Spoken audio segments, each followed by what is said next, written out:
আজকে আমার মিনি কিচেনে বানাচ্ছি নরম সফট চিতই পিঠা। তো চিতই পিঠা বানানোর জন্য আগে আমি চালটা ভিজিয়ে নিলাম। তো চালটা ভিজিয়ে আমি এটা চালের গুঁড়া করব।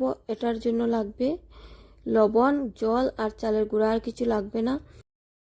এই কয়েকটা জিনিসে তৈরি হবে মজার চিতই পিঠা। তো চিতই পিঠা বানানোর জন্য আমি আগে ব্যাটারটা তৈরি করছি। প্রথমে চালের গুঁড়া সাথে একটু লবণ দিয়ে পানি মিশিয়ে পাতলা ব্যাটার বানিয়ে নিব।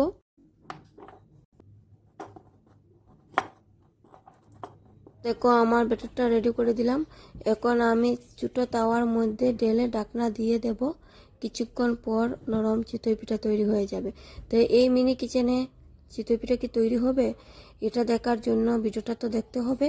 আমি ট্রাই করছি মিনি কিচেনে চিতই পিঠা।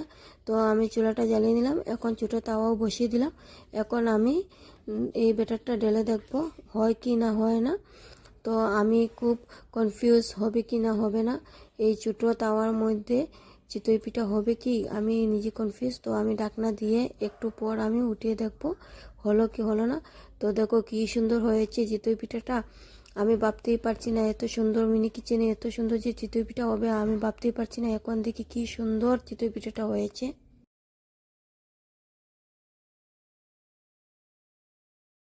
বাবারে এত সুন্দর সফট হয়েছে, আমি ভাবতেই পারছি না। দেখো কত সুন্দর সফট হয়েছে। আপনারাও ট্রাই করতে পারেন, ইচ্ছে করলে বড় কিচেনে ট্রাই করতে পারেন, মিনি কিচেনে ট্রাই করতে পারেন, আপনার ইচ্ছা। আমি মিনি কিচেনে ট্রাই করলাম, বড় কিচেনে তো সবসময় বানাই, আজকে আমি মিনি কিচেনে ট্রাই করলাম। তো দেখো আরেকটা বানিয়ে নিলাম, কি সুন্দর হয়েছে। পরপর দুইটা হয়ে গেল আমার চিতই পিঠা। কি সুন্দর হয়েছে তাই না? একদম নরম তুলতুলে সফট। আরে কি হলো, আর চিতই পিঠা হচ্ছে না। দেখো কি বাজে আমার নজর লেগে গিয়েছে মনে হয়। এই দেখো তো রাগ উঠছে আমার, কি বলবো তোমাদেরকে। আর তো চিতই পিঠা হচ্ছে না।